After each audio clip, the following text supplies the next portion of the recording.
All right, now we're recording it. We had several requests for that. Thank you, Lisa. Okay, so you know who I am. You know about the fire service. What are the goals here today?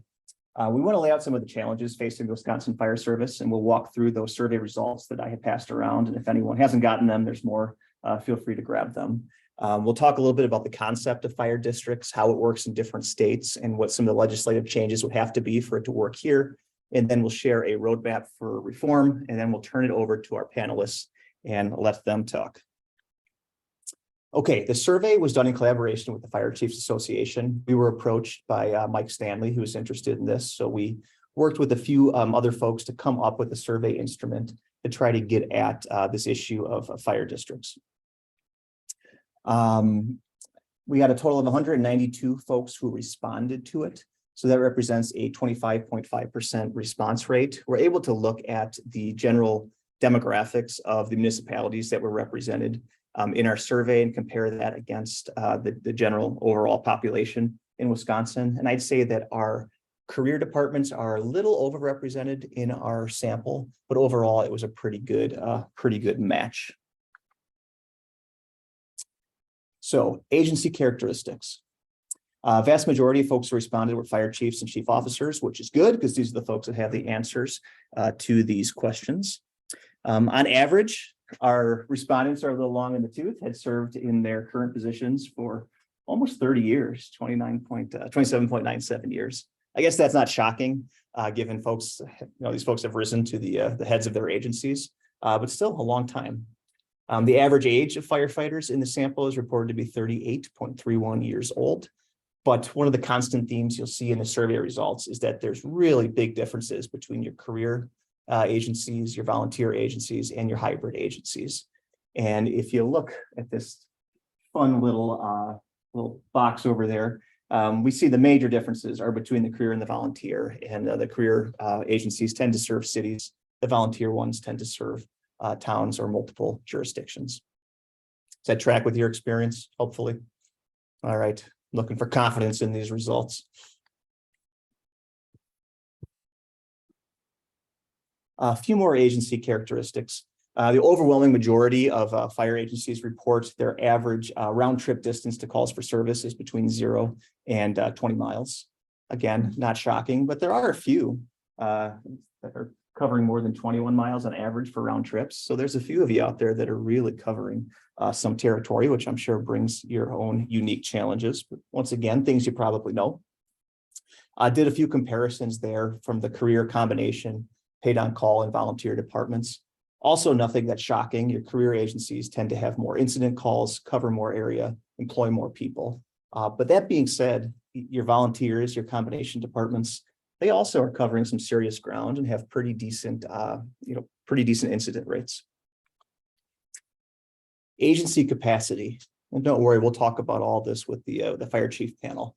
But there's a few things that stood out here. One, you're already cooperating a lot.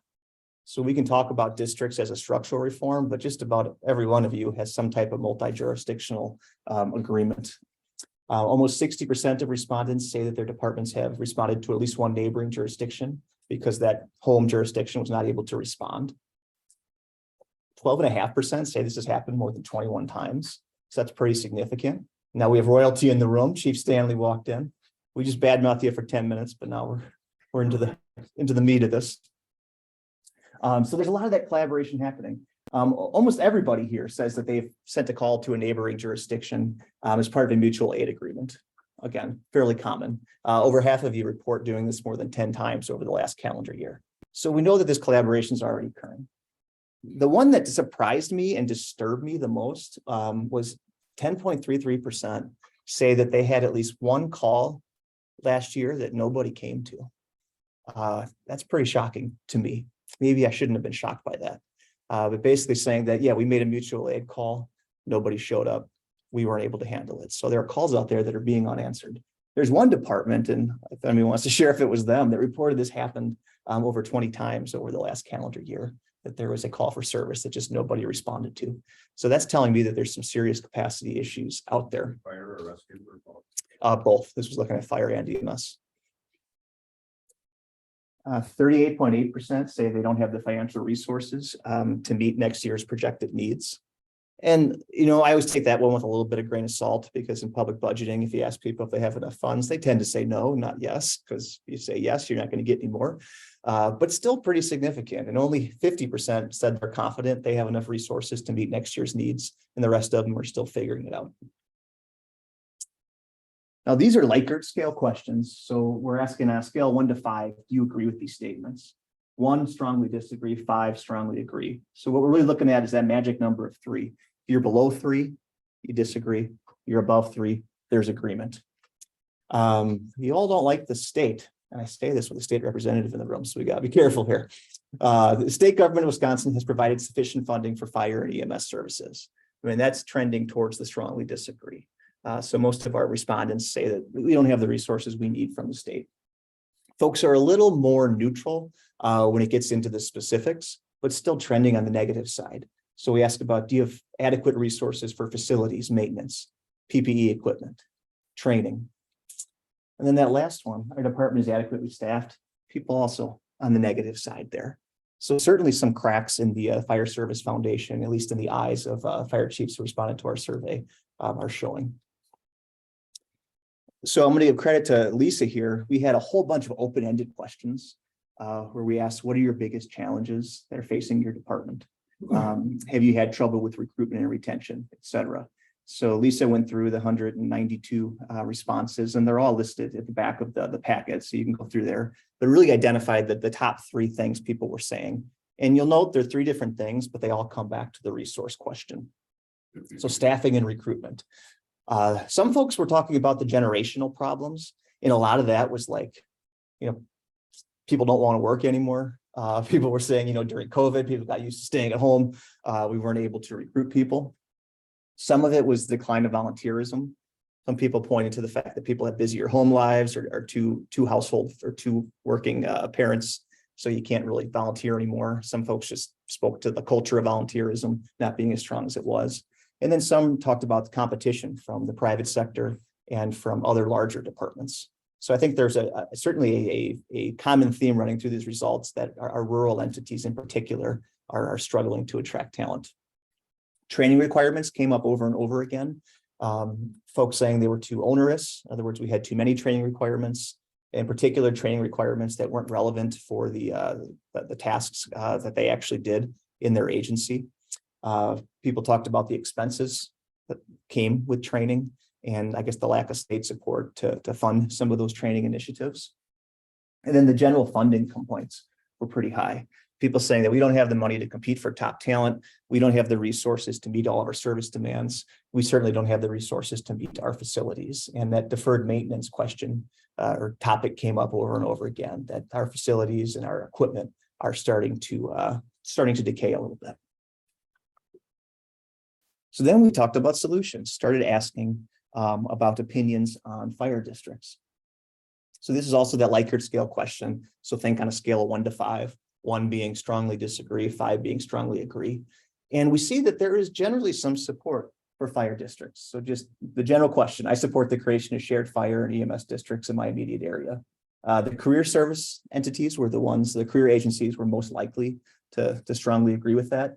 Your volunteer and I guess mixed agencies were a little more tepid, but still trending on the agree side.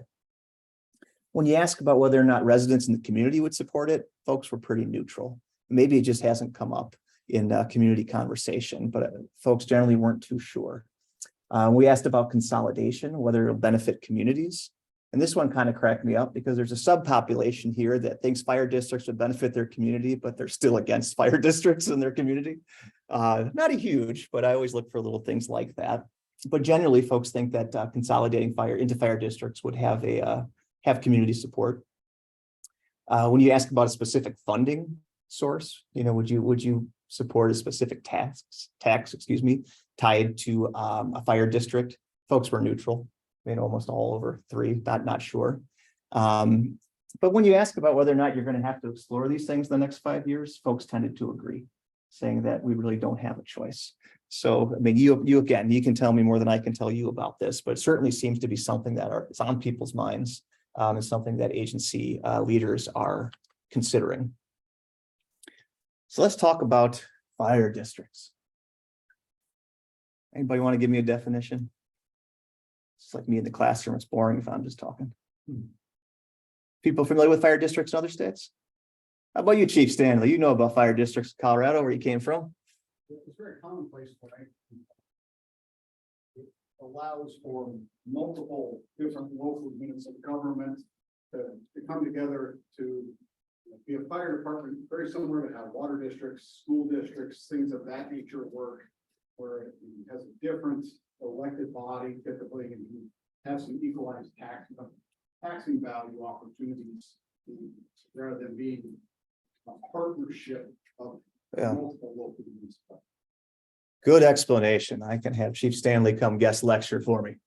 So yeah, it's a special purpose district focused specifically on this one service, and other states do it. Like Chief Stanley said, Colorado has a very specific statute that enables their creation and lays out their governance structures, responsibilities, powers, very explicitly. Minnesota is a little goofier because they have this whole world of joint power agreements where departments can basically do what they do in Wisconsin and just have a joint agreement, but they also have a next level they can take it where they're no longer part of two different governance structures, but instead have this new unique entity. So it's a long way of saying that in Minnesota, you can have a joint powers agreement and not be a fire district. You can also take that to the next level and create a fire district out of a series of joint powers agreements. And then Illinois has a really specific enabling statute. And if anybody knows Illinois, they have tons of special districts. They're one of the heavy special districts in the country. Yeah. So is this saying that Wisconsin does not allow fire districts, or is this saying that? Yes. Because I thought there's some fire departments that are called fire districts. And that's where the terminology gets a little confused. Yeah. So you want to tell us about Lake Country? So Lake Country Fire Rescue, we are a fire department. We're formed under state stats. I'm gonna give you the wrong one, so I won't say it. But we are a partnership. We're not a district. There are fire agencies out there that are classified as a fire district. They do not have taxing authority. They do not have elected officials, that are elected to their, like a school district would be. And they do not really have the ability to borrow either. So they work as partners with the communities labeled as a fire district. That's what West Point is. Correct. Aren't they called West Point Fire District? We're formed under the exact same state statutes. So if you look at our intermunicipal agreement, you look at Western Lakes intermunicipal agreement, you look at North Shore's intermunicipal agreement, they're all about carbon copy with meat and potatoes on it, and then you add a Lake Country as one, or Western Lakes as one, or North Shore is in there, but they're all pretty much carbon copy. They're all really written by the same author. Okay. Good. Go ahead. One of the main topics that they're talking about this is they want to be able to do that so that they can be a taxing entity, correct? Correct. And that's where we're going right now. So for the folks listening at home, I know that was probably hard to hear, and we'll fix the audio and turn it around towards the panel when they get talking. But we were discussing about how fire districts in Wisconsin, in the terminology, we talk about them, but we really mean collaborations and agreements between departments and not the creation of new legal entities specifically for the fire service. Even currently, or that's what you're proposing? That's what we're asking about. That's what we're studying, whether or not that's, we're going to be talking about that, whether or not that's something you guys are interested in, and just laying out what it would take to make that happen from a legal standpoint and some of the questions that you'd have to consider if you wanted to create, right, unique fire districts with their own legal taxing authority, and other authorities. And I should say that the idea of special districts, it's not unique, right? Wisconsin has 1,100 special districts in all kinds of different areas, and I'll walk through those in a second. And in state statute there, you see the definition. It just means a district other than a state government unit or a county, city, village, or town that is created to perform a particular function. So some examples of the types of districts that exist in Wisconsin. School districts is the big one.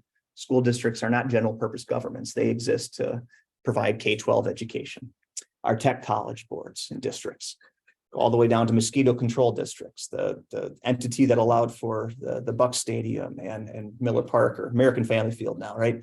That was its own unique special district. So anything that has a really specific purpose and is not part of a general purpose government. Now, Wisconsin's a bit of a mess. I shouldn't say it's a mess.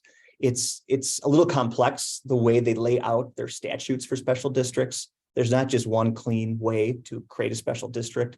There's all kinds of different ways to do it scattered throughout the statutes, depending on the type of district you want to create.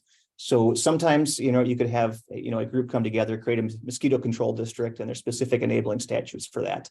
There's other types of districts that can be created as special purpose districts by action from a general purpose government, like a county. So like a county could make a decision to spin off one of its functions into a special purpose district if it's laid out in state statute. But I think the more important thing here, because this isn't an MPA class, so you guys care about something specifically, is that there is a mechanism and a history in Wisconsin of creating these special purpose governments. It just hasn't happened for fire districts, and there isn't an enabling statute at this time for fire districts. So why do it? Well, the general idea is that you can take some of the, I guess there's a few different reasons to do it, but I think one of the big ones is to have a dedicated funding source to make sure that your budget's not competing with all the other functions of local government. I checked out this morning, and I think in 2020, I want to say on average, about 16.3% of your local government budgets are going toward the fire service from the operating budget. And so you look at that's 16%, but you're competing with public works, police, everything else that's in that general purpose budget. And I know that just means that when there's difficult times in local government, fire service is suffering just like everybody else is. So a special district could have the capacity to carve that out to make sure that an essential service is able to continue operating with some certainty and not be competing for same slices of that pie. It's almost like you get your own pie. Some stuff from the literature, and I won't belabor this point, but when you look at the places where special purpose governments tend to be more popular and why they get created, I mean, it looks a lot like Wisconsin. It's states that have strong revenue and levy limit programs like Wisconsin, states that have general obligation debt limits like Wisconsin, states where there's a lot of history of preemption where mandates are being put on local government like Wisconsin. So again, there's a lot of factors there that's, it's not surprising from the research that we're starting to talk about this here in Wisconsin. And to get to your point later or earlier, right, we have all this collaboration already occurring in the fire service in Wisconsin. A special district would be a way to go to the next step and create a common legal structure with unified governance operations and some type of dedicated funding source. So it's really taking that out of the general purpose pie. Yeah. I don't think so. There shouldn't be. Just double check. People are technical. Well, that's not good. Dang hybrid stuff.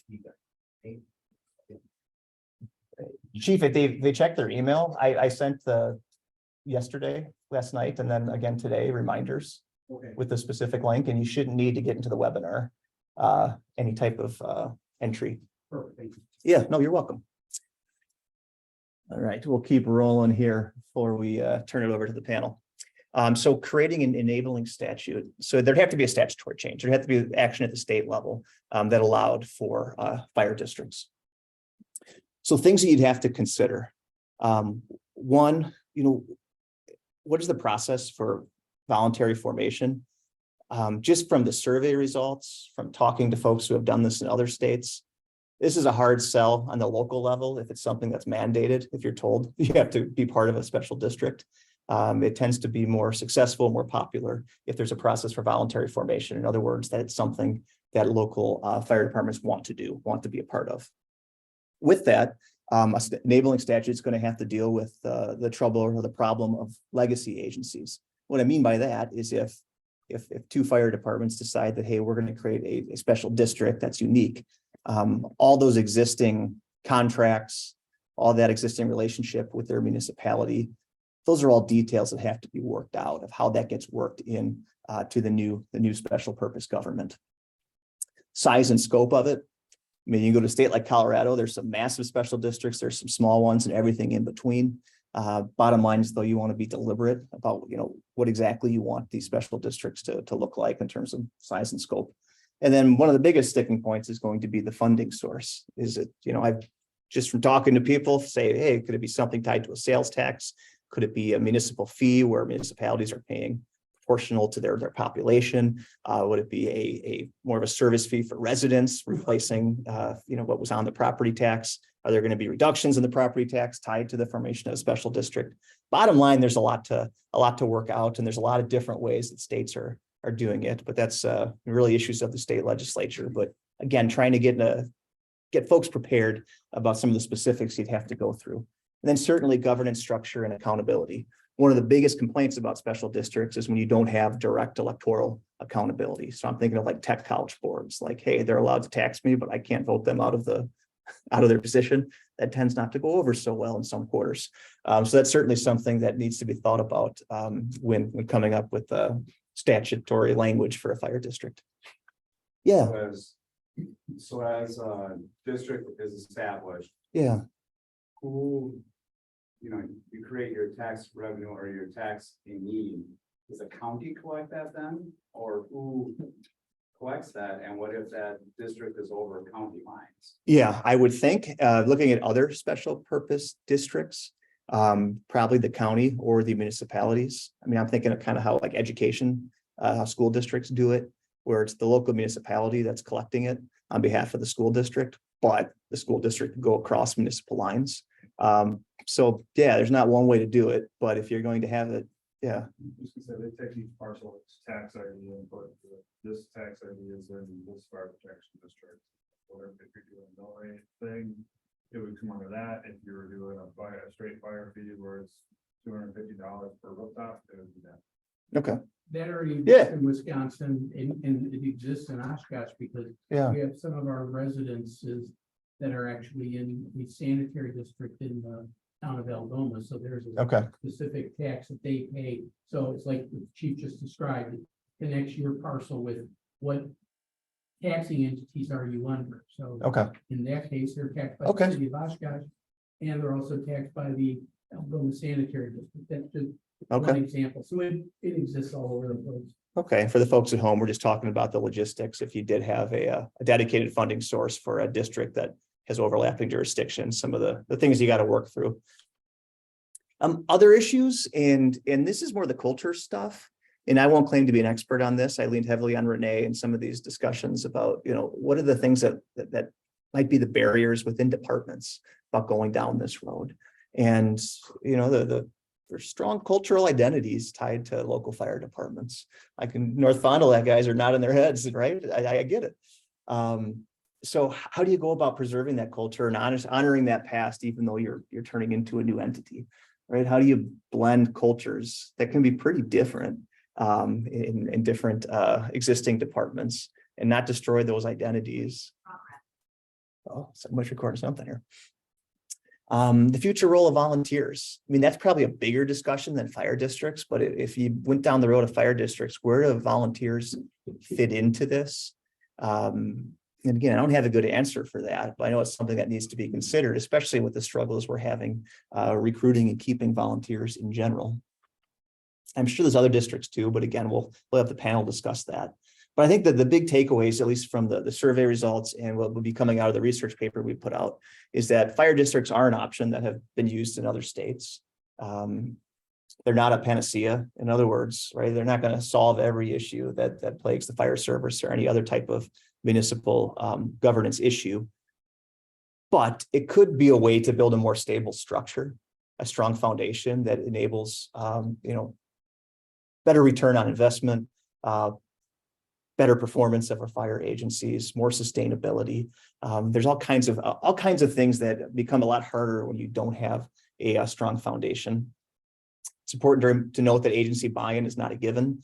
So even though we might think, oh yeah, this is a dedicated funding source and this all sounds really good, we still got to deal with those cultural issues. And then this is former lobbyist Mike Ford talking, but make sure you tie any reforms directly to needs. Because the question that's always going to come up is like, well, how? You want this? If it's just about because you want more funding, that's not going to go over as well. What are you actually getting out of this? What are the performance gains? Why would you expect performance gains to occur here? How does this improve your effectiveness, your efficiency? Well, that's all we have on the presentation side, but I want to hear from all of you. I don't know if we want to invite our panelists up here and I can turn the computer around so folks can actually see them. You guys want to come up? You're not the. Yeah, not all at once. All right, and for the folks at home, I'll shift this camera, and I know that it was hard to see, so I'll make sure to send out the PowerPoint to all of you. after this.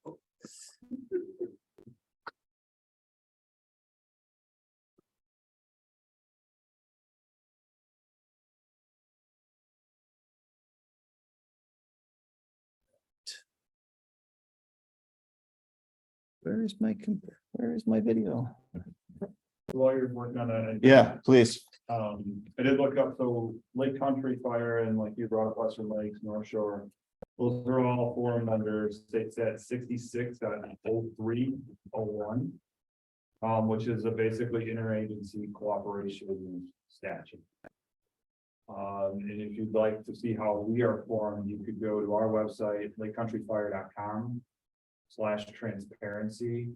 And everything from our budgets to our intermunicipal agreements or union contract is all up there for you to share. Props to Chief Herzberg. I know he's on this call, so he's the brains behind putting that all together, but everything that we do in terms of that is all available for everyone to see. But that's where it's called our intermunicipal agreement. That's how we operate on a daily basis. All right. Well, first off, thank you for being here. And again, I apologize about the goofy hybrid setup, but these are all the folks at home that are looking at you and listening to you, hopefully. So we're going to ask you a few questions, hopefully get you talking. Both Renee and I will be chiming in. But why don't you just first introduce yourself? Tell us who you are, why you're here. So I'm Nate Melby. I'm the fire chief for the town of Campbell Fire Department. We're near La Crosse, so we're neighbors. And I'm also on the board of the Wisconsin State Fire Chiefs Association and have served in that capacity for several years. Past president of the association. And so as a township and also being involved at the state level in our conversation about fire districts and fire district legislation, when Chief Stanley invited me, I thought maybe I would be able to lend some perspective, at least from my corner of the world. Excellent. Well, welcome.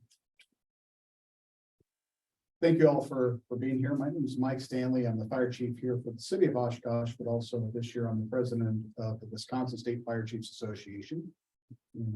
Apologize for my tardiness. It's been a day of travel misadventures. And so I've got back from Washington, D.C., where I was talking about some of these issues that affect Wisconsin at the national disease. So very glad to be here. Welcome, Chief.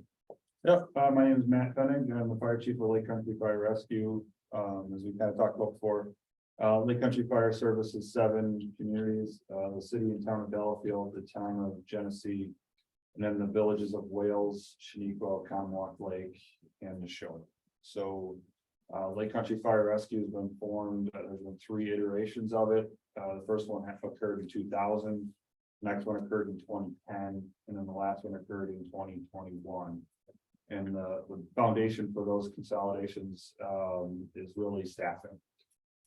As agencies have grown and volunteers have declined and pay-on-call people have declined, the need to create these consolidations has occurred. So, Okay, well, let's talk generally. I mean, just like I said, check-in. What's the state of the fire service right now in Wisconsin?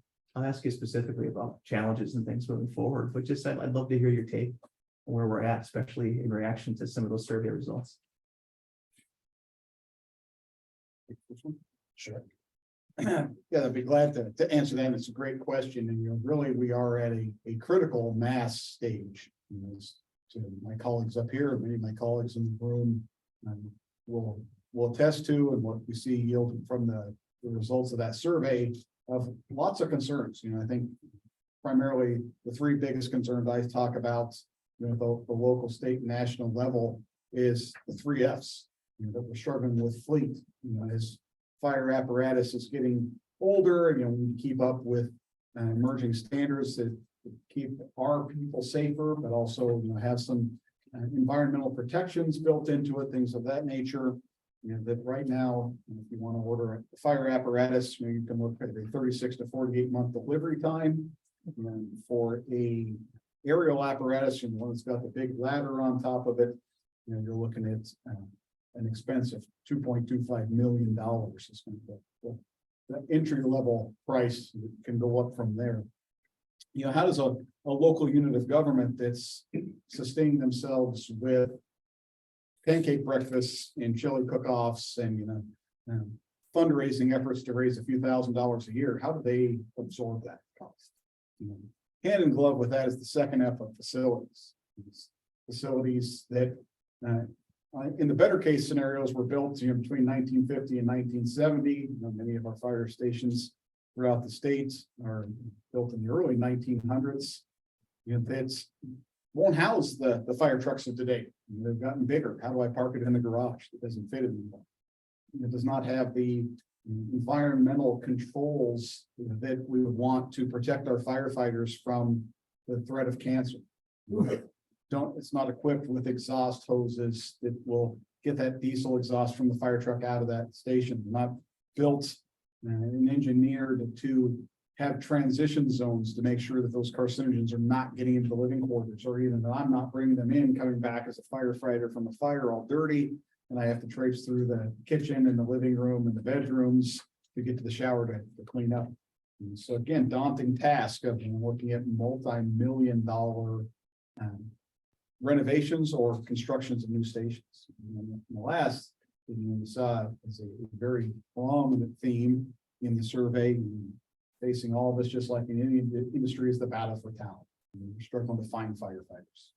You know, whether that's in the career ranks or the volunteer ranks, you know, how do we find people to join the fire service, answer that calling, you know, contribute to their community? And we're finding that those three limitations are causing those scenarios that Professor Ford spoke about earlier, that fire departments are going out of business. When somebody calls 911, nobody comes. And so what are the different avenues that we can explore to address those three F's? And I think that's what was the impetus for having the Whitburn Center take a look at this. Yeah, well, good stuff. And so you represent, or you work for a city department. How many employees do you have? 112 uniforms. Yeah, 112 uniforms. So I guess turning over to you, Matthew, I mean, same question, but tell us a little bit about your structure too, because I know you mentioned a little bit about how you're this, you know, bunch of joint agreements, but. Yeah, so the structure of Lake Country Fire Rescue is that I have a fire board that I report to. That fire board has 14 individuals that are appointed to that board. And it's 2 individuals from each community. So that's how the board is comprised. The board does not handle the day-to-day operations of the fire department. They handle the setting the future and really the financial aspect of the budget. Excuse me, improving the budget and moving that forward. But to Mike's point, it's really struggles are the funding for the people in our agency. And I think we are a combination agency.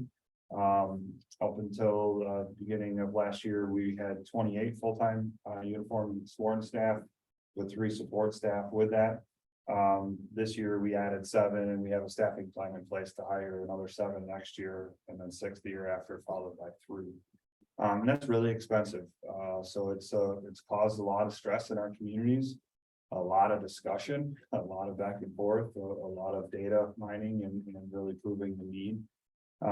Super excited. We went to a referendum in 2 of our communities, and one of those referendums passed by a 70% success rate. The other one passed by a 66% success rate.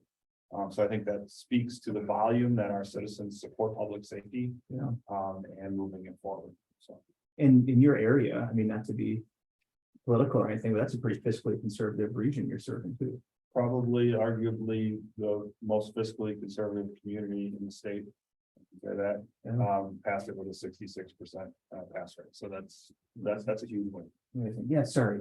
Question. The first of which is joining those 7 communities together. You had contracts that were already in place with the fire departments that you absorbed or consolidated with and joined with those 7 communities that we talked about.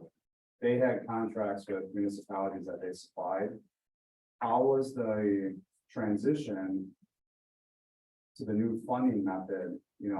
Let's say this community was based off of this dollar amount and that was this dollar amount.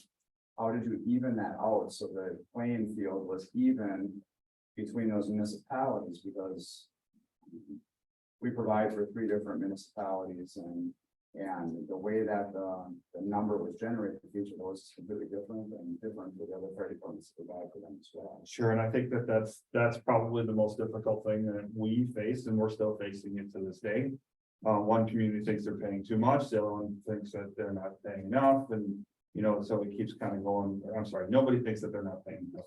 Right, let's be straight with that, but one community thinks that they're paying too much and that the others aren't paying enough, and it's, you know, basically as part of the intermunicipal agreement, they, all 7 communities are agreeing to that funding formula.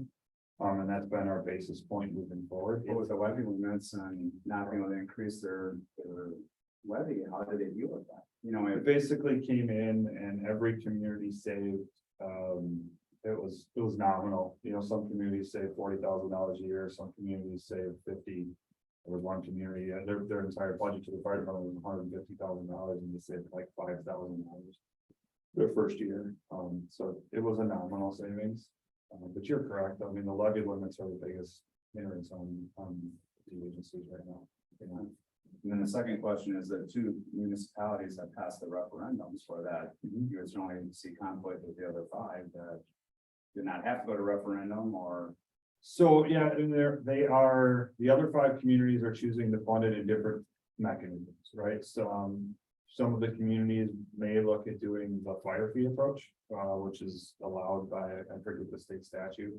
But they may institute a fire fee that is very similar to how garbage is paid for, at least around in our communities. There are other communities that may, do it just through their general fund, and they have, let's say, some access that they can do it with. And there's one community that may be taking a loan next year while they figure out the other components of it, which is allowed by state statute, so. So are you basing this off of a mill rate to create the consistency between them? No, the funding formula is comprised of a fixed component, and then it's comprised of 3 wheels, if you will. Call volume, equalized value of improvements only, and population. You think it works?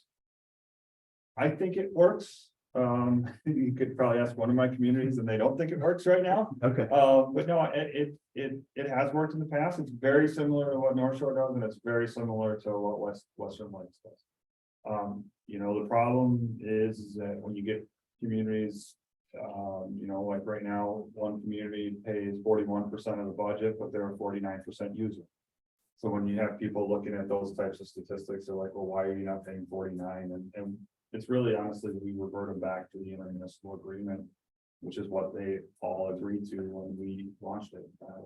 To that fact, I mean, undoubtedly, the service is better and the costs are less than it would be if they were standalone. We'll pick on Nathaniel now. So you're the town. Yep. Town of Campbell. Tell us a little bit about your department and challenges you're facing and if they're different Sure. from your colleagues. So first of all, only my mom calls me Nathaniel. So Okay. call me in. What should I call you? Nate dog? Nate, Nate? please. Nate? All right. Yeah. So, you know, it's definitely a nuanced and different situation for us.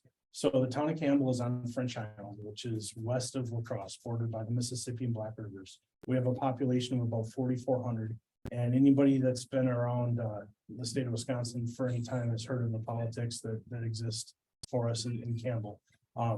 We are a community that over time has shrunk in terms of square mileage, but we've become more dense and we're a suburban community.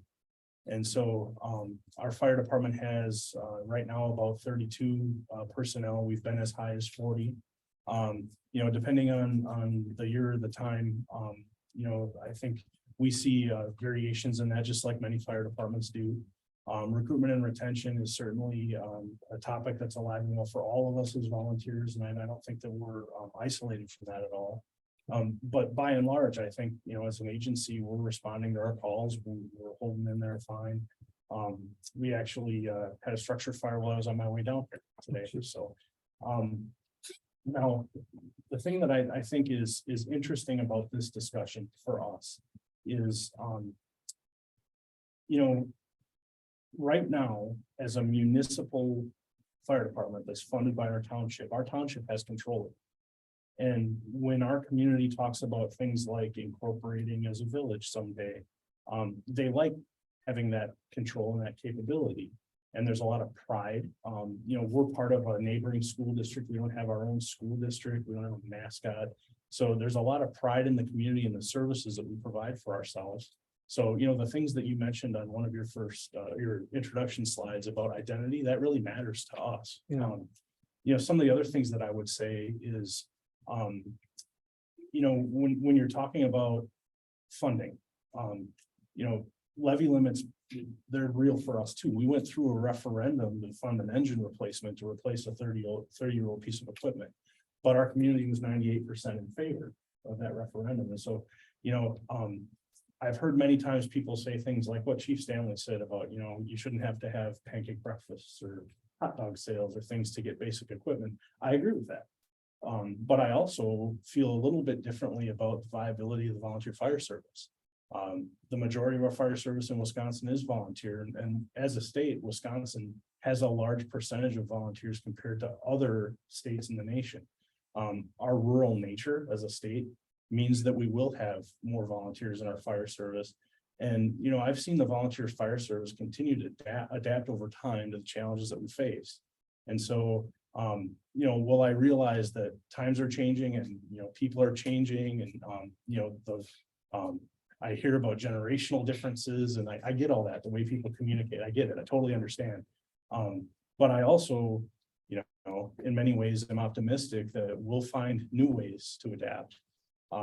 But in order for us to do that, we have to change. And so, I think that means being open-minded, looking at what the future looks like for all of us, learning to communicate differently or better, learning to embrace, more diversity in our organizations, or, trying to find ways to adapt to the changes in our communities. But ultimately, it's about how does it fit the needs of our community, and are our officials satisfied with that fit? Great answer.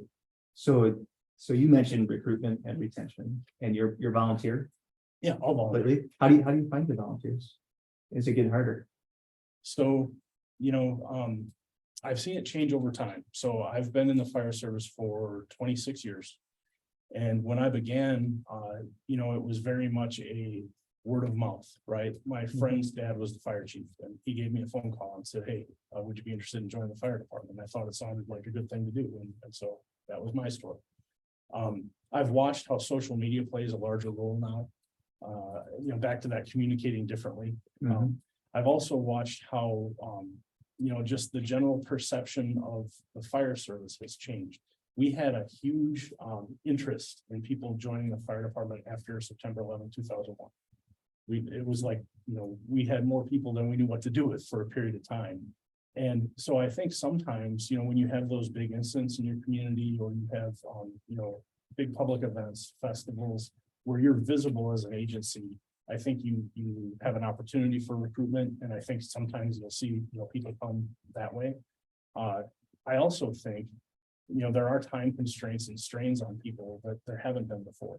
So, sometimes you'll hear people say things like the butcher, the baker, and the candlestick maker are coming in there. We still have businesses in our community, and the people that work in those businesses, they are interested in the future of the community. And if they feel that it's valuable for them to participate in that community and participate in our organization, they will join. But I think you have to reach out to them, and I think you have to be proactive about it. Okay. Probably just as much about not them joining, but allowing their employees to leave. It's just as important. Or more, Yep. Same question for you, Chief Stanley. Recruitment. You having a hard time recruiting? How do you do it? Yeah, absolutely. I think for many years, we were missing the fire service that we passively recruit. With the big events like we talked about, you just put out a sign. Help wanted, looking for volunteers, join our department, and they came to our door. We had a good thing going for a long time, and now that landscape has changed to where we have to more actively, and we're learning how to do that. The private industries, been doing that for a long time. They've been ahead of the curve during this talent battle for us as well. So we're having to find not only different mediums of I can't just put the sign out anymore and expect 1,000 people to come knock on my door. I have to use social media. I have to think outside the box, meet them where they're at. Or any of those cliches. you know, a lot of it Nate touched on of what do you have to offer? You know, that's more often than not, they're interviewing us, not us interviewing them. So what are the new things that we can offer that they value? And I'm seeing that emerge in both the volunteer fire service and the career service. We've seen departments across the country do progressive things like we'll have some shared office space here in the station and you can work from home in the fire station.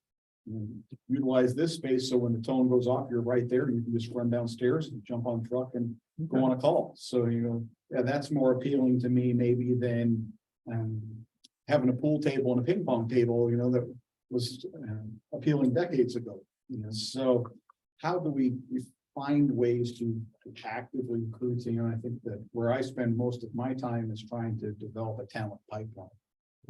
Because we wait for, you know, we do a lot of education in the fire service in the elementary school and then have a high impact with the elementary school child. They love us. They all want to grow up and be firefighters. And then we completely disconnect with them and then hope when they're 18, 20 years old, graduating high school, making decisions in college, they will self-select this profession and take the training to become qualified to join the fire service. We want to put them in that pipeline from day one to make them realize you can contribute to you can do meaningful things. We're going to groom you and bring you along till you're eligible to join. Oh, good answer. And I guess related, Matthew, for you, what do your full-time firefighters value? I mean, what do they want? You know, as I think one of the biggest things they value is their off time. Okay. So I think that's the new generation. When I first started, we fought for overtime and we had a matrix and, you know, when overtime was offered to you, you picked it up. Because if you didn't, you may be a month or two before you got it. Now we can't give it away. It's now, you know, it gets through everyone and then you have to force hire people in. And that's been, I think, a huge paradigm shift over the last 5 to 7 years. Okay. I want to tail off of what Stanley was talking about in the pipeline type thing and just kind of run you through some of what we do we are out recruiting in their freshman year of high school. We have a program called Life at the Firehouse. And we have 2 school districts that are in our area, Kettle Moraine High School and Arrowhead High School. And those 2 school districts, we have staff in there and they do a Life at the Firehouse program where they learn about fire service and what we do. And it's kind of a little workshop thing that we do. And then the next year, their sophomore year, they come and they spend time at the firehouse and they're out of school for anywhere from 2 to 4 hours, a couple times a week for a couple months. So they get to spend time with our crews, learn what the day-to-day life is and go on some calls and see how we make a difference in the community and just keep working through that. Junior year, they can start working on their EMT. And then their senior year, they're either doing the dual enrollment academy at our local tech college, or they're in our EMT program. We're one of a few training centers that are fire department based in the state. So they're in our EMT program. They see that. We also send them through Fire One either at night or work through that whole thing. And that's been our greatest success of the pipeline. The hires that we did this last year, 4 of the 5 of them came out of that program. And they can hit the ground running. They're trained with the program, they're trained with the agency, they know the faces. So you have that, you know, usually that 3 to 4 month lag of getting people trained up to where they need to be. They're ready to go. So it's been tremendously successful. Renee, any questions you want to add? All right, I can keep this rolling. I guess thinking of the survey results, is there anything there that surprised you? No. Yeah, I would have thought more towards the 5 end of this Likert scale on the need for the fire districts. Yeah. Because from the Wisconsin State Fire Chiefs Association perspective, dating back to when Nate was president, you know, the few people that were in between us, we've heard a lot from our membership about why aren't you doing something about this at the state? Okay. You need to be advocating for this. But I think some of it is, you know, maybe some confusion with the question Yeah. You say, are you gonna look at it in the next few years? No, because it's not legal. You know, Very true. is that part of it, or is there a lack of understanding, or some of those other things, the territorialism, or, Yeah. identity and things that you talked about, but based on the informal feedback we've been hearing for a number of years in the association, I would have thought that the scale would have been tipped pretty heavy. Okay. the other way. I wonder how much of that might have been, this is the data nerd in me. Just that there are big differences between the career departments and the volunteer departments. And I'm just curious if you think there could be a common solution, given the diversity of fire agencies in Wisconsin. It's a big question, I know. I'll lead off and I'll let Go ahead. I think absolutely, because, some of the things I addressed that fire districts could help with, are universal. Whether, do I need a fire truck, that expensive aerial truck in every department?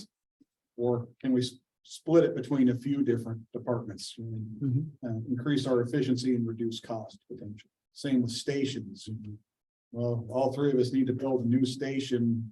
Could we split the difference, put it in the middle and share that? So whether it's a volunteer organization or career organization, those same limitations around budget, around staffing, it's really more of a play zone defense type of concept.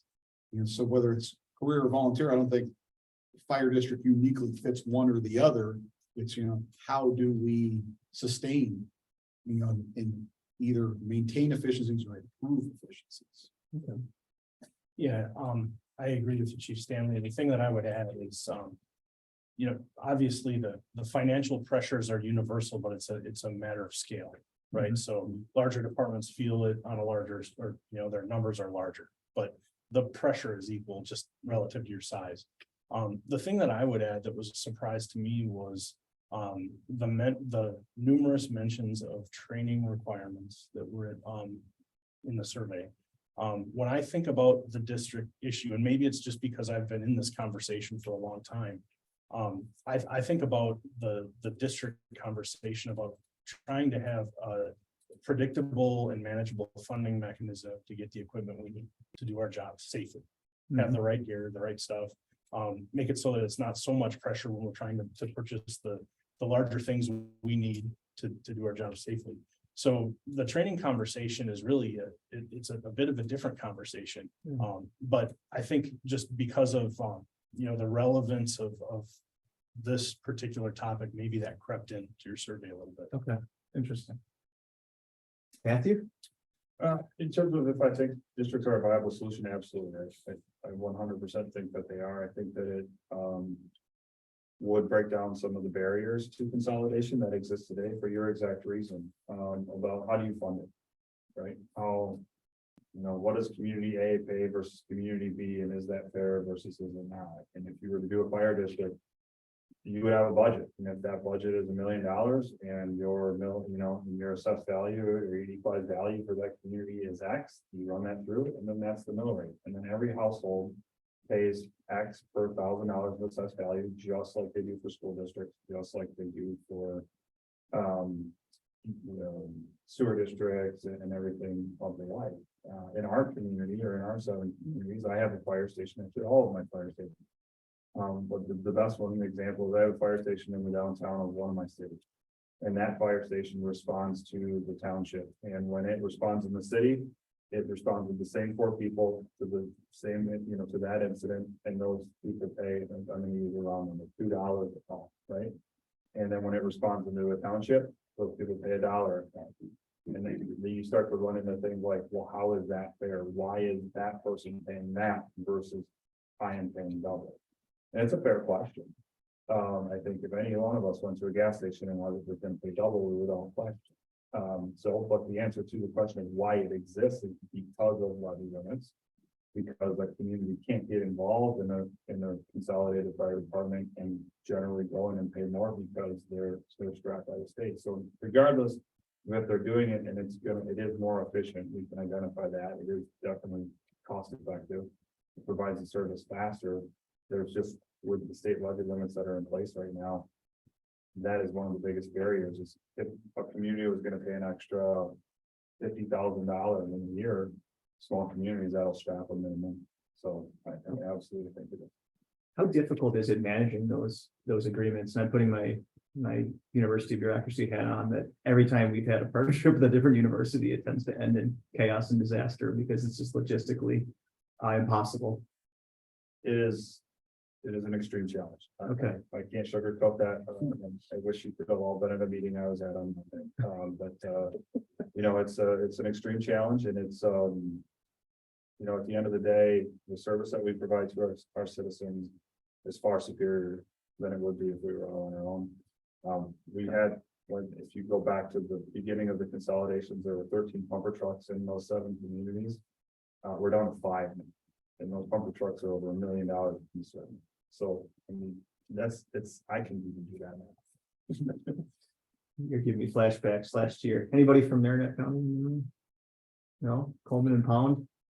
I was doing a research project there, and it cracked me up because they drove like 2 fire stations like a half mile from each other in these tiny little communities. I thought this is very strange. Maybe they could work together on this, but I digress. This isn't about Coleman and Pound.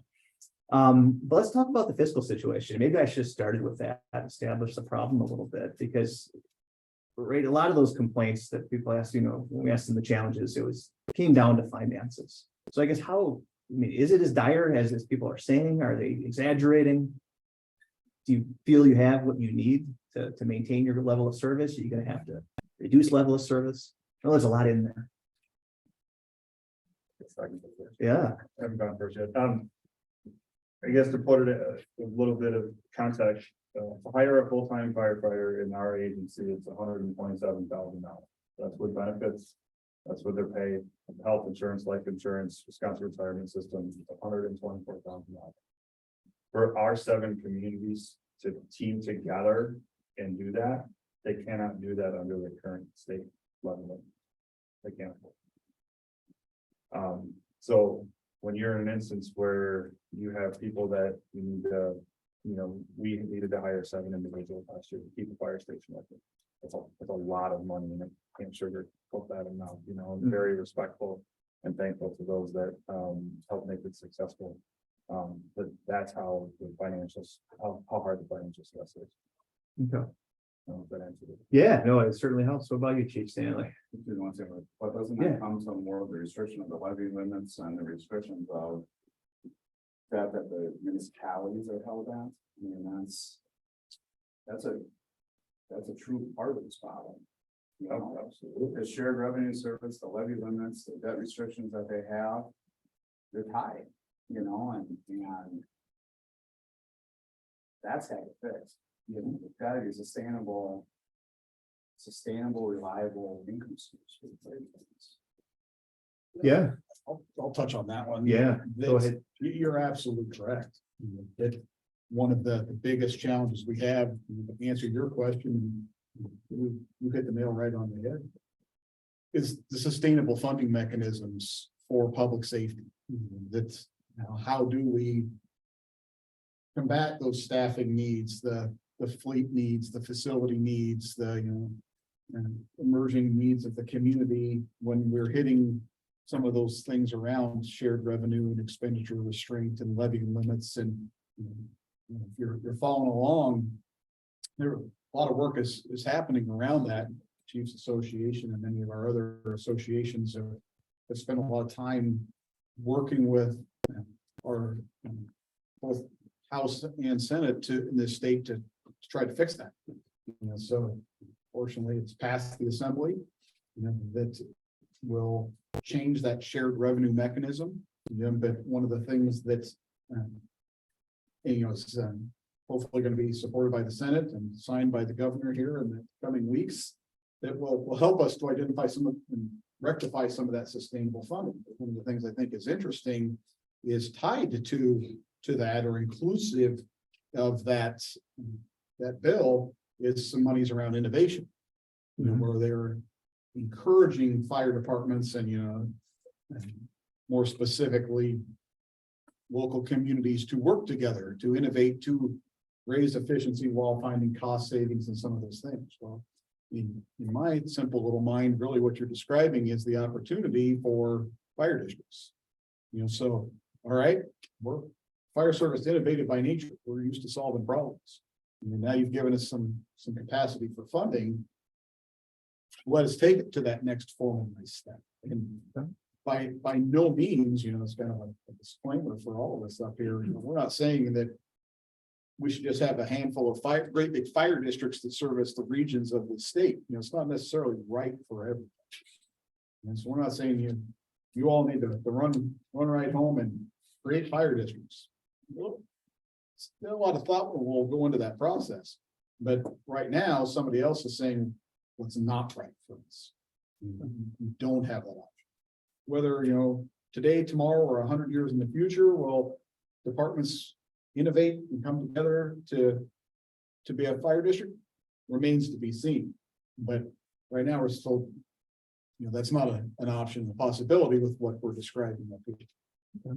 How about you, Nate? How was your financial situation? Not personally.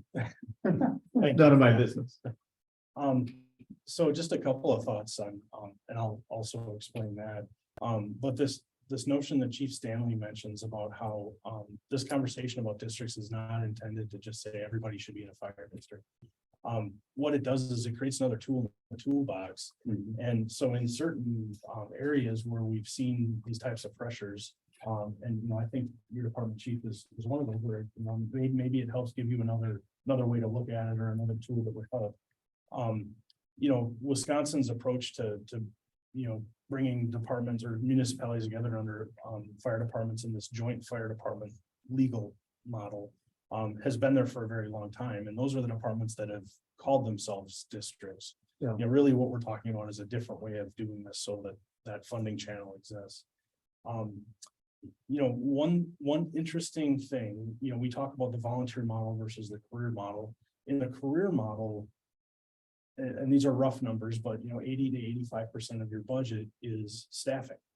And once you've committed to that level of staffing, you need to sustain that, or else it's very problematic for your response model. And if your community is going through a lot of growth, or you're a large community, that's all embedded in how you provide that service.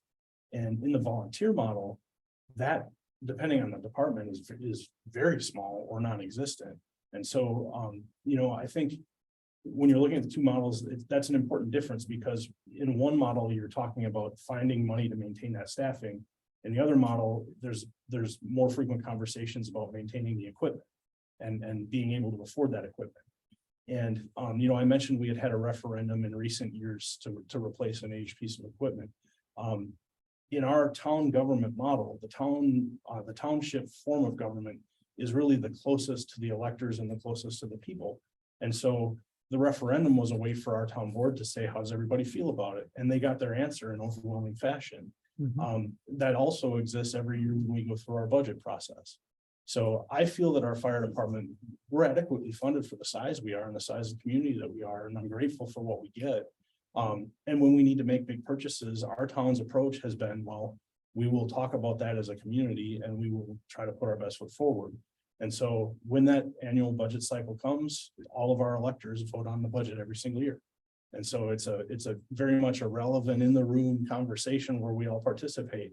And so I realize that, that's small town America, small town Wisconsin, but for some of us, it works. We're the most, was it you telling me this, Chief Stanley, that we're the most rural state in the union right now? I don't know, somebody told me that recently. So your experience is fairly common. Kind of think Montana. Right. That's a good point, right? Maybe I was thinking that like that drinking list, the one that comes out every couple of years. So we're talking about finances, and that can sound kind of esoteric, like, yeah, you wish you had more money. But what about service capacity? I guess, how's the current situation, whether it's the difficulty in recruiting and retaining staff, whether it's the shared revenue situation, what's that doing to service capacity? Because maybe I shouldn't have been, but like I said during the presentation, I was shocked that there was 10% of respondents basically saying that, yeah, we had calls nobody went to last year. I can take that for sure. So service capacity is always a question of need versus capability. And so you have to match the capability of your agency to the needs of your community or your service territory. And I think that becomes relevant because when you have a more complex service territory, the needs start to grow. So taller buildings equal more expensive trucks. Things like American Family Field requires more sophisticated technical rescue capabilities or geography, things like that. And so those become specialties and they require more training. So I think, for a typical residential fire response, that's kind of bread and butter for our volunteer service in Wisconsin. And so when you start to see cracks, and the cracks are around those basic services, then the question becomes, well, how do you shore that up? And so I think from a basic response standpoint, it's concerning if you're seeing 10 structure fires not responded to, right? That's not good. And so we have had, as a service, many ways to try to make sure that that doesn't happen through mutual aid, through a variety of forms of mutual aid. But at the end of the day, you have to keep up your minimum response standards. And so I think that, that's really where, to me, the question is a department or a community able to keep up their minimum response standards? And if they're not, what's the plan to try to fix that? And if those problems are problems that are really hard to solve and the community is not able to do that, then that generates other questions about what alternatives we have. I was trying to look for it, and I know Chief Small is on. I saw him on. Yeah, he's down here. And he helped with the survey too. So Yes, he's helped. and if you haven't seen, the Wisconsin Rural EMS Partners did a survey on EMS viability in the state of Wisconsin. And that study is scathing at best. If you can, we have a luxury in our area. You get up north in the northern territory of the state of Wisconsin. You have communities that are closing altogether, 35, 40-minute response times. That's to get there, not to transport. And these EMS agencies are legitimately going to run out of money by the end of the year. That is scary stuff. Yeah. That's where I think some of this districting thing comes into play too, because you have to give them the tools that they need to do to be successful. If I could, sorry for going on a turn here, but Please. so, I've heard stories in the most rural parts of our state of an EMS call and the primary agency isn't able to respond. And the ambulance is coming from 50 miles away. And so the first responder agency is not able to respond. Automatic mutual aid to the next neighboring adjacent agency. They're also not able to respond. So they go to the next adjacent agency who is also not able to respond, and the fourth. So the mutual aid system is working. But the problem is they've tapped their resources because maybe it's timing, maybe it's in the middle of the day and they're working in another community during that time or whatever it is.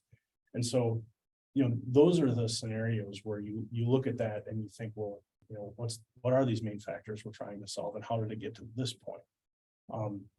I think if you have an agency with a very high call volume, there will be EMS calls where they're on multiple calls at the same time and they're getting triple and quadruple calls and they can't make 4 at the same time. That's real.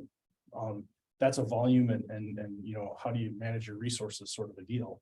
But if it's that rural call and it's the last line of defense and they're not able to put forward a response, to me, that's the scary one. Yeah. Also, and real quick, Chief, someone online asked about the 3 F's again. If you want to reiterate what those were. Absolutely. The 3 F's are fleet, facilities, and firefighters. All right. Thank you. In fact, to your question, after what my colleagues here are saying too, we're in this frightening cycle because yes, our numbers for staffing may be down, but here locally in Oshkosh, last year was a record number of responses for us. I see that on social media for all the departments around the state. Record number of responses, I'm seeing it across the country. So the demand for our service continues to increase. Well, somebody, we want them to respond to those calls, so the people that are left, our staffing that's there, they're gonna absorb that. Well, now they're getting overworked, they're getting burned out, so that maybe they leave. So now the call volume just keeps continuing going up, and the resource keeps going down, and the staffing takes the beating of more and more workload, more stress. So it just keeps doing like this, and that cycle will continue to spin unless we make some critical interventions. Do you think and this is as more the cultural things within your organizations, I mean, do you think your department's kind of the rank and file would be supportive of a change like this, moving to fire districts, or is this something that would be threatening? Yes. I, Could you be more specific, Chief? if done correctly, I think they could be successful. Okay, what does that mean? I don't know. See, I don't know either, that's what I'm doing. Well, I can't say, go ahead. Is the fire service ready for this? Because most of the folks in this room are firefighters. And I've been doing this for 40 years. You're awesome. As a group, you are awesome people. But when we start talking about consolidations and stuff like that, everything Chief Matt was dealing with, those little things, it's like getting a family reunion. And we love all the family, but sometimes family can drive us crazy. Is the fire service ready for this? Because the formula stuff is gonna be a challenge. And if you can't get over the formula stuff, that's gonna be an issue. If you can't get over where the stations are gonna be located, you're gonna have that issue. So my question is the fire service ready for it? Because I can tell you, I was in town government, I was in small city government, I've had all of the above. In terms of all the different fire departments. But if the culture of the fire service isn't ready, it won't work. It's up to you guys. So I sort of challenge you with that because on the elected, I've worked for elected officials for all this time. And elected officials are like, I'd love to do it, but I don't know if my fire department's gonna go along. So they respect you and are a little intimidated by you guys. So if you can do it, so are you ready for it? And I see a few smiles. I don't know if that's an agreement or like, no, you got it wrong. I don't know, but I toss it to you guys because I'm amongst a group of firefighters. I'm either gonna get killed or patted on the back. So real quick for the folks at home, that was City Manager Mark Rolla for the city of Oshkosh asking about whether or not the fire service itself is ready for these types of structural changes. Yeah. I'm not speaking for the fire service as a whole, but from in our area, I believe they are with a couple, I won't say. Caveats with it. We want a seat at the table. We'll leave the egos at the door.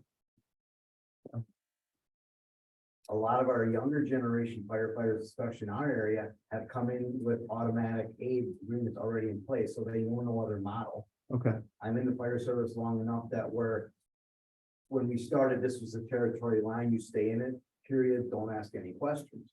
So right now, there are no lines. Everybody comes to the party.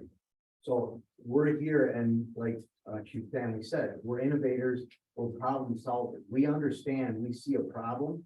And we're looking for a sustainable, long-range solution, not something to put it at. We were at a meeting a few years ago, and one of the elected public officials said, well, if money's a problem, we'll find you that.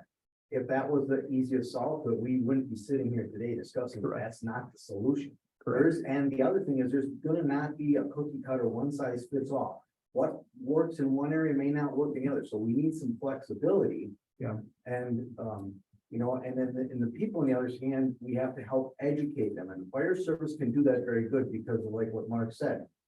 Who do they look to in the community, and who are the leaders in your community? They're usually involved in the fire and EMS services because they care about their community and they're involved, and they want to be able to make a difference and have an impact knowing.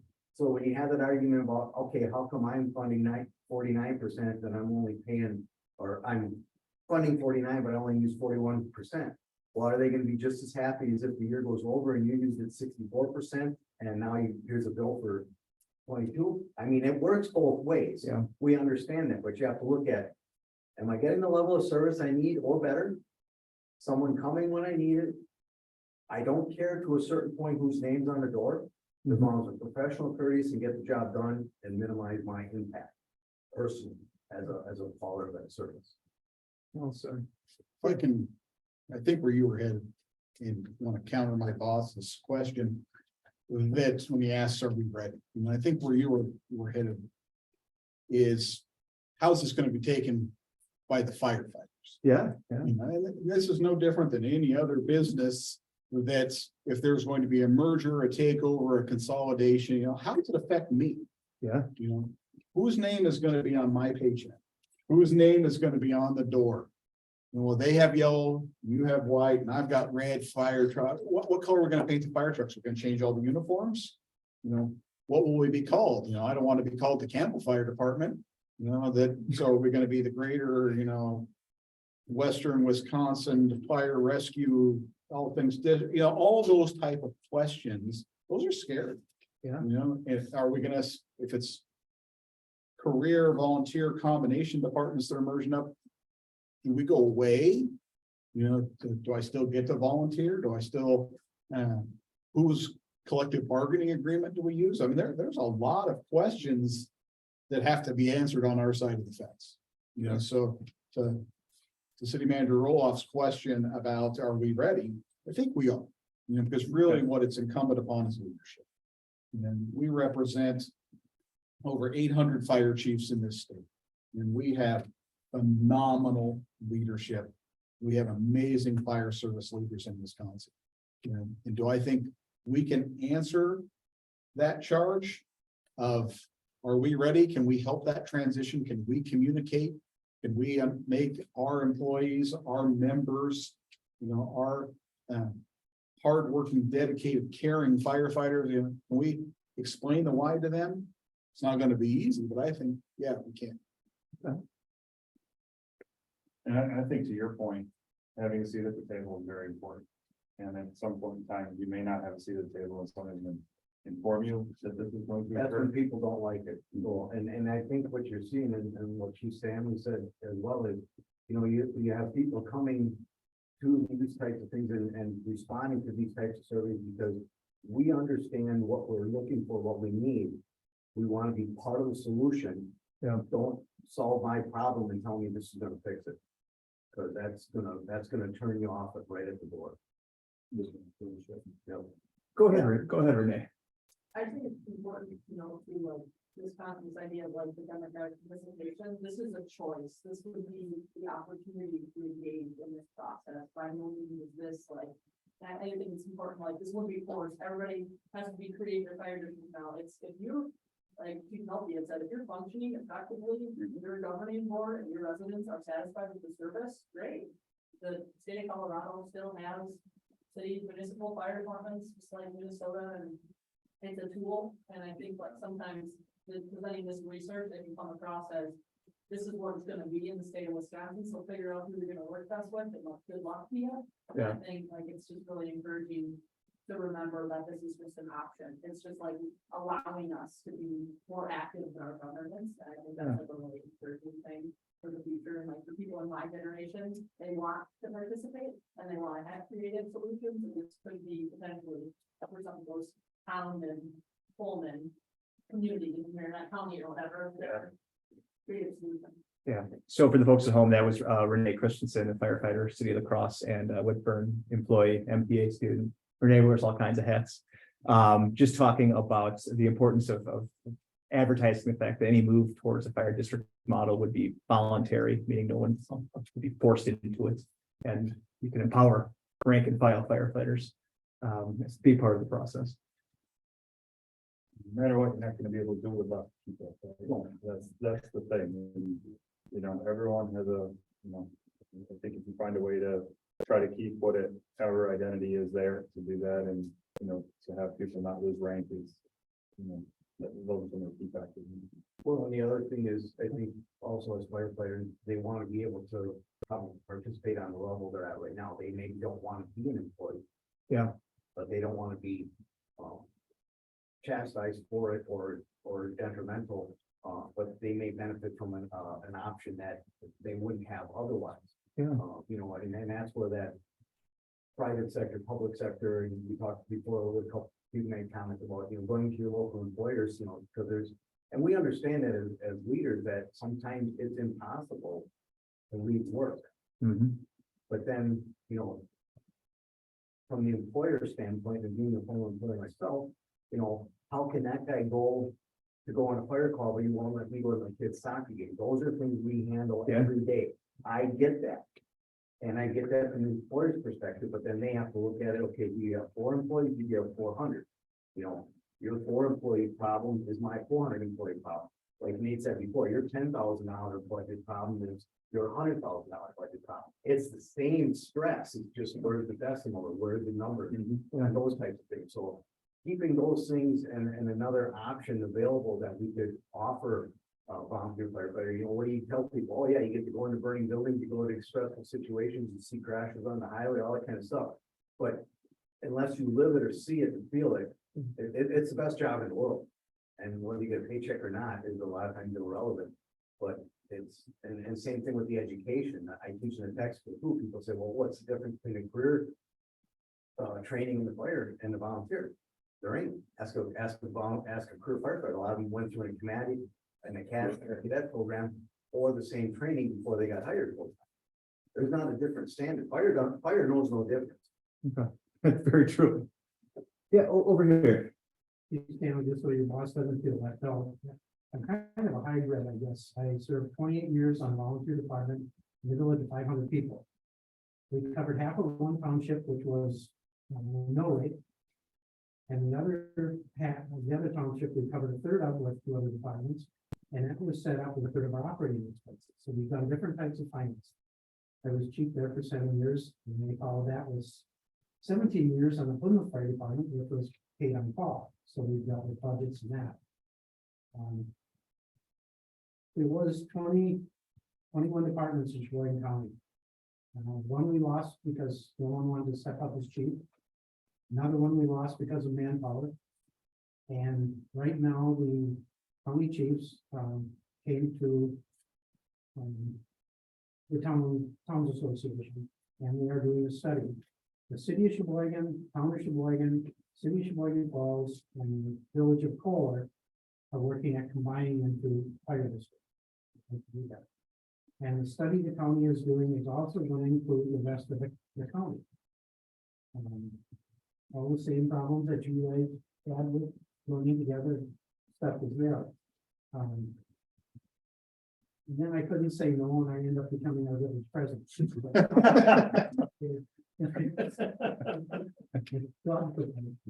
That's a big mistake. Actually, our clerk and our town board, make this a pretty easy job. Commend all of them. And they're good work. I've been a member of the state fire chiefs for a little over 35 years.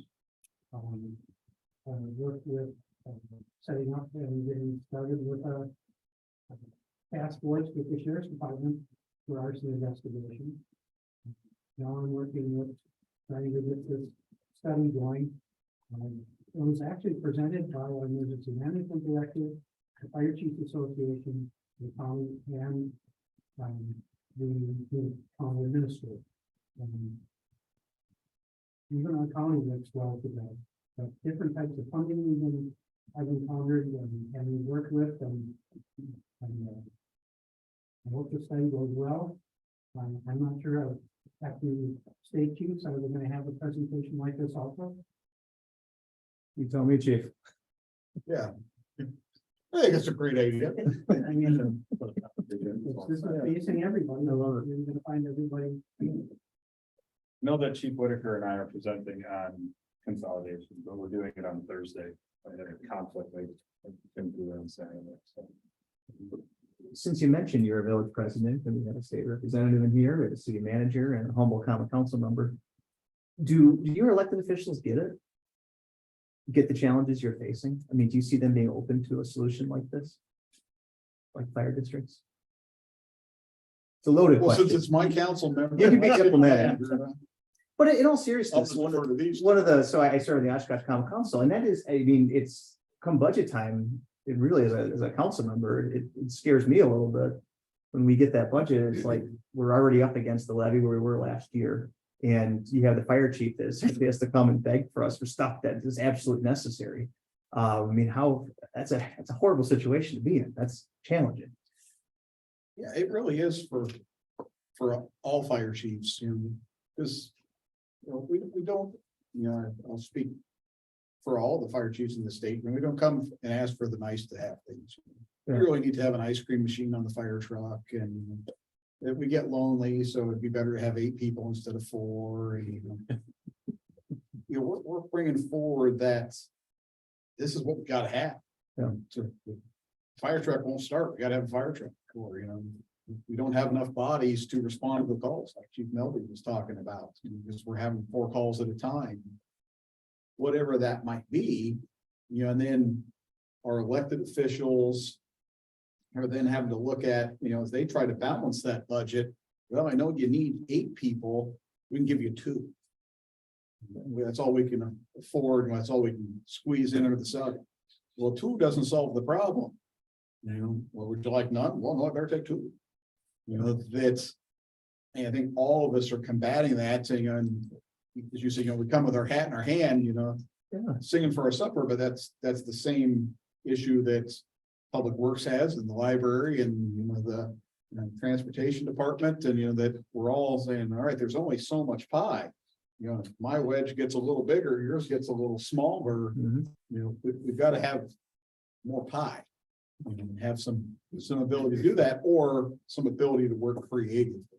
Of, how can we share resources? And I don't think, so I do think our elected officials, and our managers, administrators get that. And I think our state officials do, that they have been very, very responsive and listening to our concerns around how do we fund public safety. So that's, but I think there's also some ownership on our part to find ways to be more effective. So, in showing how we can do that, and this maybe a full-on merger fire district isn't the way to go, but maybe the 3 of us create a shared agreement where we can share equipment. A piece of equipment that I only need to use once or twice a year, but I have to have it. Well, what if we all pooled our money and bought one and we shared it? I think there's, ways we can work together at the local level, incrementally, scalable from sharing of resources, services, being able to, if your fire truck breaks down, I'm gonna loan you one because I have, all mine work this week. What does that look like all the way to, we have a statewide fire department, which is inconceivable, but it's an economy of scale. Yeah, please. I think the elected officials understand it, but we as a fire service, like Chief Stanley said, we don't come in with a lot of bells and whistles. We're usually very needs-based. Okay, and I don't know any departments in my local area in the 2.5 counties that we are familiar with that do that. There's not a lot of fills in there. So, but the other thing we also understand is we can't come in and ask for something that we know you can't feasibly do as an elected official. And that's where, like Chief Stanley said, when we were talking to fire service, we're helping try to fix that, because we understand it's not that you don't want to do it for us, but you can't with the restrictions that are in place. And I think the big building in the middle of Madison is starting to see that. So we're trying to work collaboratively together to do that. And this is another option that might be working some areas and it might not. And, like I said, there's a couple areas that we cover with our mutual or automatic aid contract, and we get absolutely no funding from them. And I don't want to say I don't care. It doesn't bother me, because they're also, that other agency's bringing something to me that they're not getting supported either. So it doesn't really matter in that respect, but give me the options of making that and then help the people who are funding me get over the restrictions. That gives me a sustainable model. Because like I said, by general, the fire service and leaders in the fire service are pretty conservative. They're very needs-based. Does that mean every once in a while you can't throw them a bone? Well, no. But it's deserved at that point. Yeah. So manager at the questions specific to you as a council member then? Yeah. So how do you, what do you see the outcome of this? So you were paying the fire department. Yeah. A dollar amount. And now that dollar amount is being supplied by the tax that they do under this district. Yeah. Are you reducing your taxes by that, or is this just an increase in tax? I would think that would have to be part of the equation, right? I think it would actually have to be to make it at all viable. But I think what it does, and this is just, again, just my opinion. I mean, and I've learned this in my second term here on our town council, is that we can act like everybody's the same, every department's the same, but there's a hierarchy. Right? There might be potholes and people are gonna complain about that. They're really gonna complain if their house is on fire and nobody shows up. So the extent to which we're able to isolate some of those services that are absolutely essential and give them some stability and maybe take that decision-making, not the accountability piece, but take some of the decision-making off of our plate, I think there'd be some value to that. I don't know, Chief, what do you think? Does that make some sense? It did, and I just want to circle back to, so I think you answered your question with Yeah, your, within that question, you said, do they get it? Well, look who's here in the room. Yeah. You know, we've got the council member, village president, the city manager, the state representative that have taken the time to be here this evening to come and listen and learn, and, you know, certainly we've all talked a lot, especially me, you know, but we've been whispering to each other. We're kind of curious what those yeah. levels of government think. I'll tell you, personally, I would love to hear, and I'm sorry, Representative, I don't. Sean, so from your perspective, how viable is this? And then what are the barriers to success? So we've been seeing this at the state level, I would say, on the horizon for the last couple of budgets. I represent 19 townships, and it was about 3 years ago when some of the changes for the training came into play. I got a call from almost every town chair saying, you know, we gotta do something at the state level because we're losing volunteers. So our whole caucus, all 99 members, I think, understand. We're doing something very innovative now with tying shared revenue to the sales tax. And I think it's a good opportunity with that innovation fund. If I'm not mistaken, I'm not on joint finance anymore, thank God. I think we're putting like $100 million into that, and that is going to allow exactly what you guys are talking about, and there's going to be reimbursement for consolidation. So I'm happy to be the author of the bill to change state statutes to allow this, because I know that things are changing, the workforce is changing, and you have to think, you know, out of the box in situations like this. So, you know, it's working in a couple other states, and, you know, it sounds like you guys have really done your homework. You know, then it's just like Mark said, kind of like with school districts. We wanted them to consolidate these 421 school districts, I think, in the state of Wisconsin. And a lot of them are just like what somebody mentioned, miles apart, you've got two schools.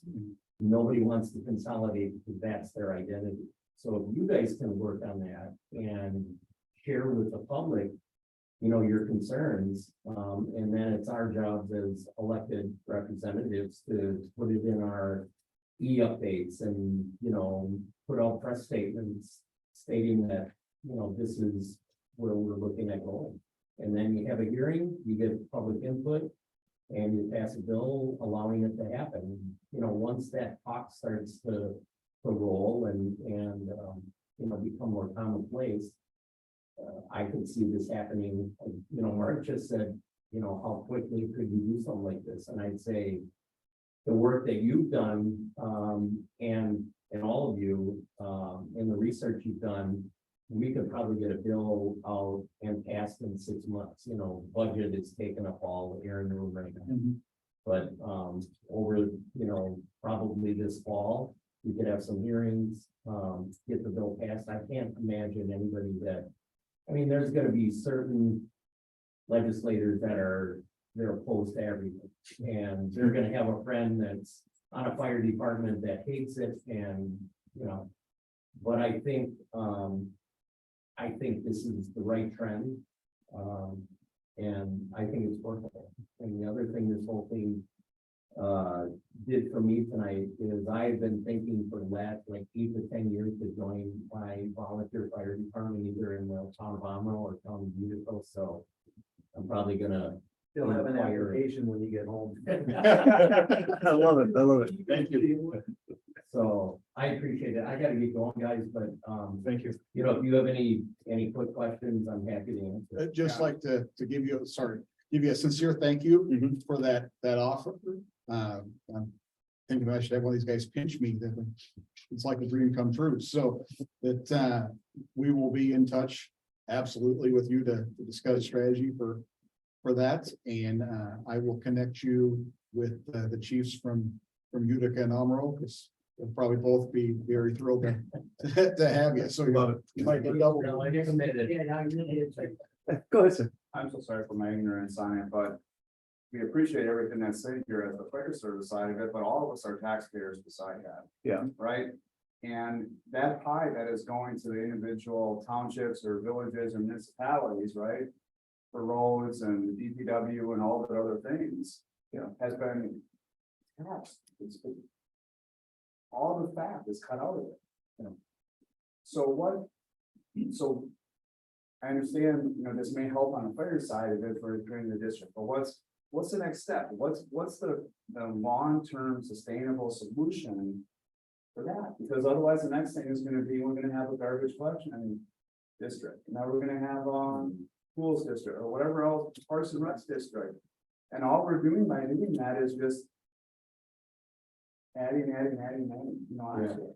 No, and I took a picture of the list of bullet points that he had with all the different districts. And I agree with you. I mean, city manager's here and I own a business in Oshkosh.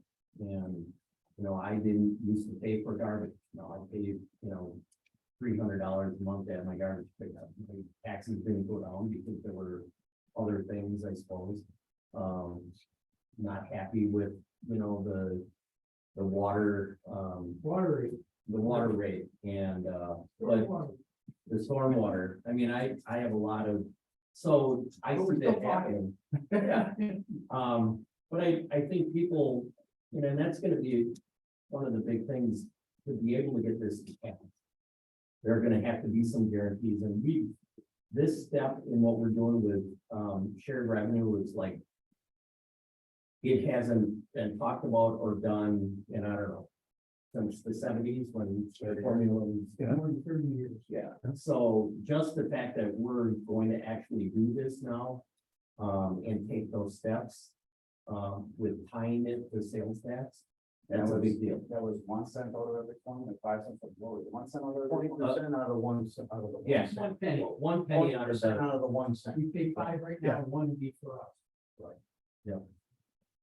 and so when the economy goes up and things are going very well, that revenue is gonna increase. And they're still looking at that's dedicated to emergency services. Yeah, there's some requirements, and that's all the negotiating that you're hearing going on. Because quite honestly, the city of Milwaukee is in a world hurt with their pension system.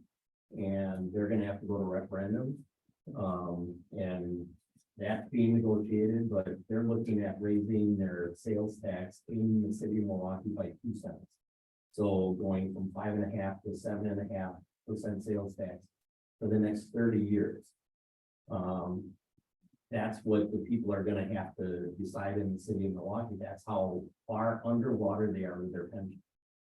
And so a lot of the negotiating that's been going on, you've been hearing the arguments back and forth between the governor and the speaker. Those are the negotiations that are happening, but, Tony Kurtz, Representative Kurtz, has been working on this for 8 or 9 months. They spoke with the side of what's going on, Yeah. coalition day. And he's done a phenomenal job. And is everybody gonna be happy? No, but I called every single, every county exec, and I in my district, the 19 townships, the villages, the cities. I told everybody what the runs were, that the projected runs were. And I don't know that I told them to talk back. Now that I'm thinking about it, I think I missed you guys. But, everybody was thrilled with it. And, you know, it needed to happen. And, the timing was right. And I think for this, the timing is perfect for you guys because there's $100 million pot that's going to be sitting there that is going to allow some of this discussion to go on. And you can make those decisions on who's gonna give up what and what's gonna be saved, and there's gonna be some reimbursement just from that innovation fund of the money that we're setting aside for consolidation. So I think it all makes sense, and I think the other thing though, just with that it's not there yet, it's a proposal, but hopefully we're selling it. yeah, I mean, It's not inked yet. if you think about it, is the governor, you know, there's a lot of politics that go on and, you know, chest beating. Do you think the governor is going to veto a bill that is going to help their 1,800 municipalities in the state of Wisconsin? And almost every one of them is happy. I think there's like a handful that aren't. You got some of these small townships that are getting $600 in shared revenue a year. And one of them is a 5,000% increase. So they're gonna get 30,000 instead of the 600, but for all those years, they got kind of ripped off. Because of the formula. So I'm positive that it's gonna pass. I can't imagine that, and there's negotiations that are still gonna go on, but the bill is gonna pass. So, On the innovation fund, is Yeah. there anything out there for the people that have already? I asked that, and there really isn't, but maybe there's some more that can be done. On the back? Thank you for innovating. We innovated too soon. Classic mistake. Speak too early. Well, thank you, Representative, Yeah. for those comments and for coming. You know, Chief, just get a hold of me when you're in the building and we can start working on some language, and, you know, I'm sure we'll work Yeah. with Professor Ford with all the research he's done, and, you know, we'll get a good build. And again, everybody's not gonna be happy with it, but if it solves a portion of the problems that are occurring, and you guys do a good enough job selling it to the community, I think it's definitely a possibility. Thank you. Fantastic. No, thank you. Oh, yeah. Yeah. All right. So thank you. Should we, I know, I know, drop the mic, right? We got legislative sponsor. Yeah, please. One question, to enable it. Correct. To allow it. Yes. Oh, yeah. Which is, It's an option that you would be able Right, to. it's an option we utilize. don't have now. You know, it's like anything else, if it's not, because we've had discussions in the past where, well, we can't do that. But it would be nice if we could, well, now we can look at it and say it's a viable option, now you know. Correct. Let the numbers people work it out. for you to said, another tool in the toolbox as Mhm. opposed to.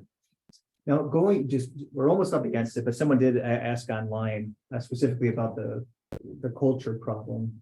And how, you know, what steps you could possibly take if you did go down a district model of helping legacy agencies retain some of their identity in a new model. Well, I mean, I know I have a couple staff members online, so I can tell you some things that worked and probably some things that didn't work, and they would all agree with me, or probably not either, but. You know, so some of the things that we did, now, I'll say that I've gone through 2 consolidations.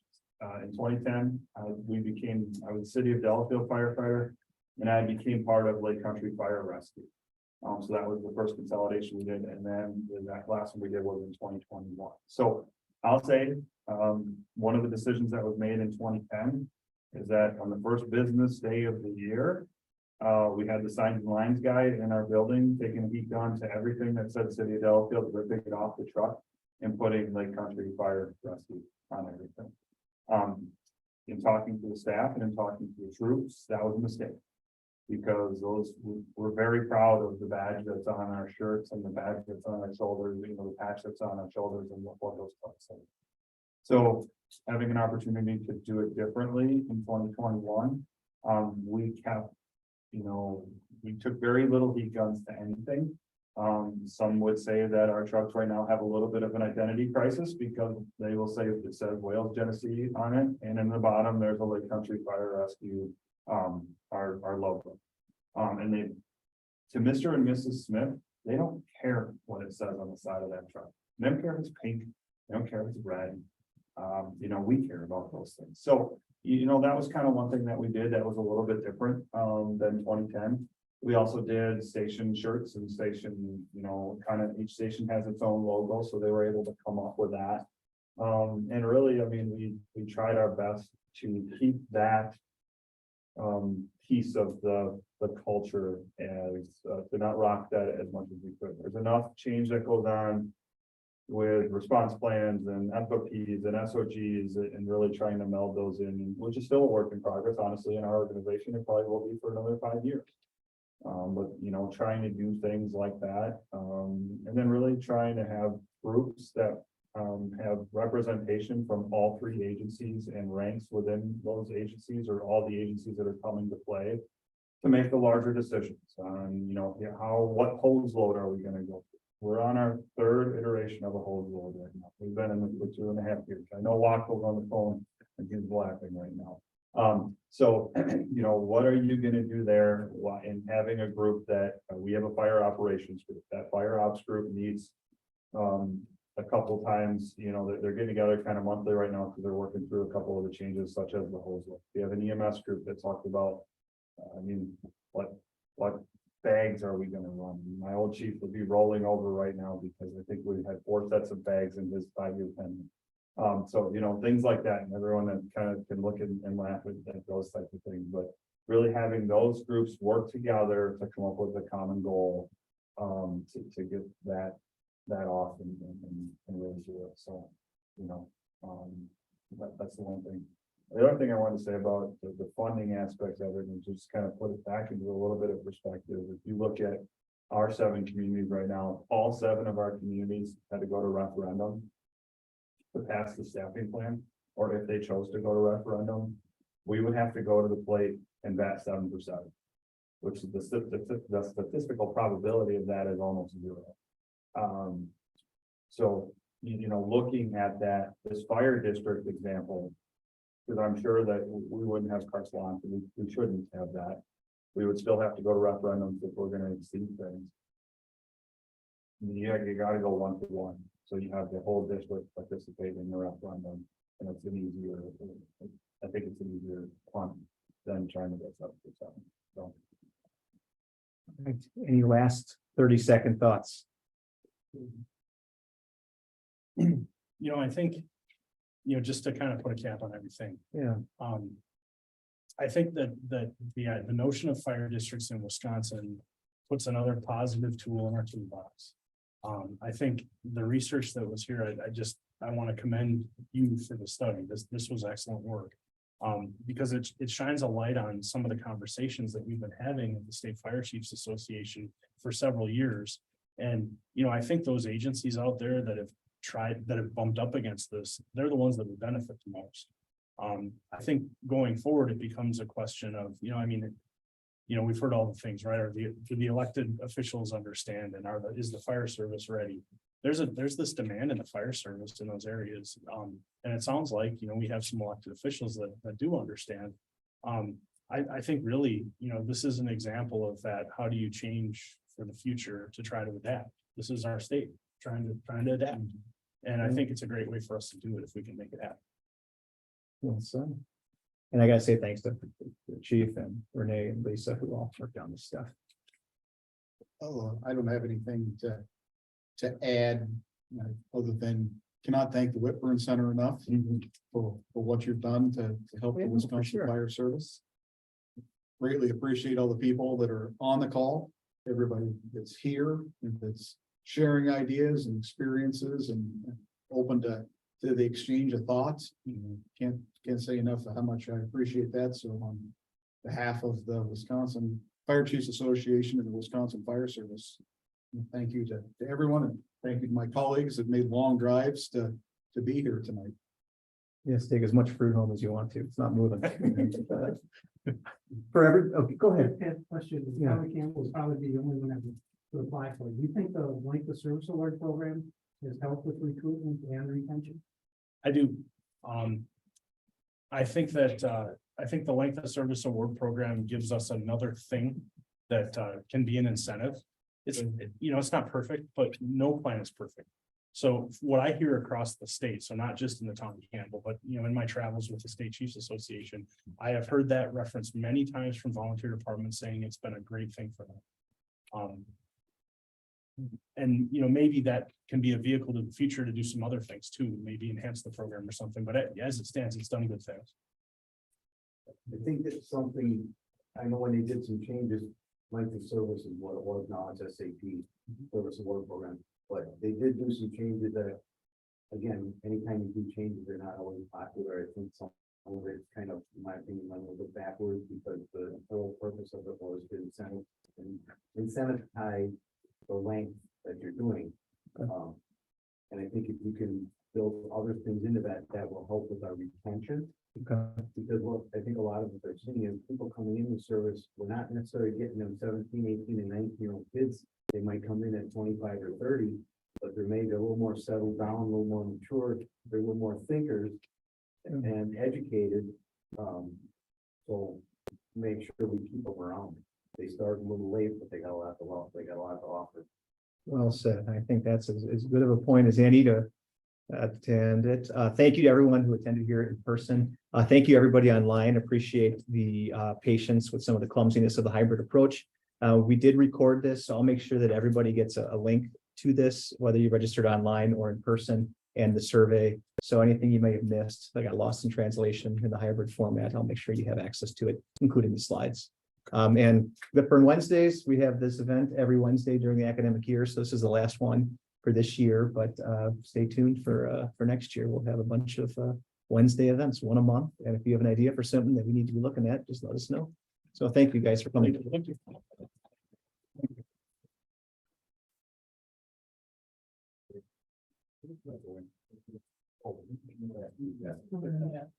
Oh, good.